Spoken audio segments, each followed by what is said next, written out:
Yes, mkali wa Tembo Mastori ni Tepo Tembo. Nipo hapa kukupa update zote zile zilizobora kabisa kuelekea michuano ya kombe la dunia. Na miongoni mwa stori kubwa tu nikwambie mtazamaji wa Tembo Mastori ni kwamba macho ya watu wengi ulimwenguni yanaelekezwa katika mataifa matatu, kwa maana ya kwamba katika nchi ya Mexico, nchi ya Canada pamoja na nchi ya Marekani. Ishu kubwa tu ni kwamba tunaenda kuangalia michuano ya kombe la dunia ambayo leo inaanza kuanza, na hapa tu ni kwenye baadhi ya viwanja na maeneo ya ufunguzi wa michuano husika ya kombe la dunia, na hiyo ni bendera ya nchi ya Canada, na hii ni ishara ya kuashiria kwamba hii ni michuano ya kombe la dunia. Angalia watu walivyo wengi, lakini pia angalia baadhi ya maeneo ambavyo yameitika kuishuhudia michuano ya kombe la dunia.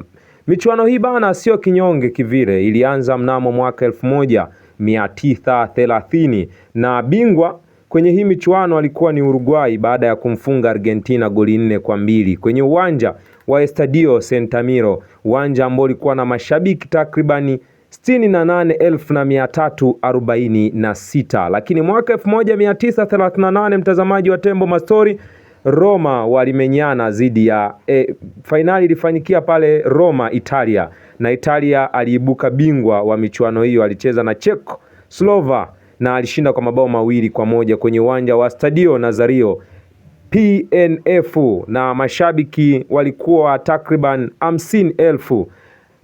Na mwaka 1988 michuano hii bana, bingwa aliibuka yule Italia, alimfunga Hungary goli 4-2, na michuano hii ilifanyika kwenye uwanja wa Stadio Olimpic Kolomzi. Watu 45,000 walikuwepo kwenye huo uwanja.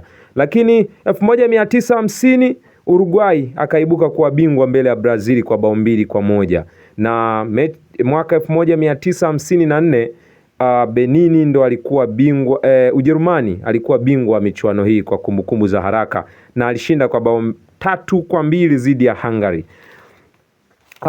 Mfuatiliaji tu wa Tembo Mastori ni kwamba hizo tu ni story chache, na ili upate update zilizobora kuhusiana na michuano ya kombe la dunia, basi usisahau kufuatilia Tembo Mastori. Na mkali wa Tembo Mastori nipo hapa, tunakuhakikishia kwamba tutakuwa wote sako kwa bako kuyaangazia yale yote ya kimichezo kuhusiana na michuano ya kombe la dunia, na tutaanza na stori mbalimbali kuhusiana na nani alibeba wakati gani na mwaka huu yuko vipi, na uchambuzi wa kila mchezo kuelekea kombe la dunia. Basi ni hapa Tembo Mastori, na huo ni ufunguzi kwenye taifa ambalo anapatikana kijana anayekipiga kwenye kikosi cha Bayern Munich, mwite Alphonso Davies, lakini kwenye taifa ambalo anapatikana mchezaji wa zamani wa Chelsea Pulisic Marekani, lakini kwenye taifa ambalo anatoka mshambuliaji wa kikosi cha Wolverhampton ya pale EPL, yani kwa maana ya kwamba ligi ya Uingereza, sio mwingine mwite Mario Magalhaes, ambaye yeye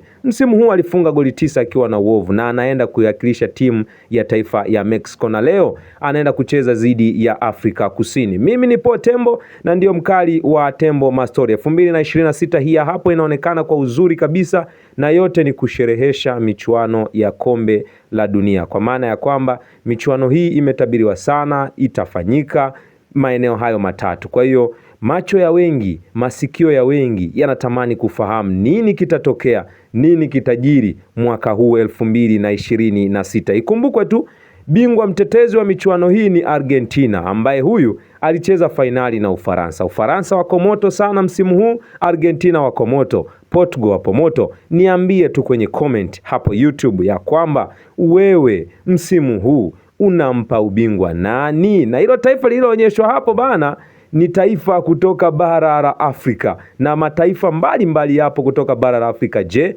unawapa tiketi ya kufikia wapi? Tembo Mastori ndio sehemu sahihi ya wewe kupata kile kilicho bora, na hii ni michuano ya kombe la dunia. Hiyo bendera unaiona hapo ni ya Canada, na kuna baadhi ya bendera nyingi ambazo utaziona ikiwepo Norway pamoja na mataifa mengine mbalimbali yaliyopo ulimwenguni na ambayo yamefuzu kwenda kucheza michuano ya kombe la dunia. Bye bye, ni Tepo Tembo.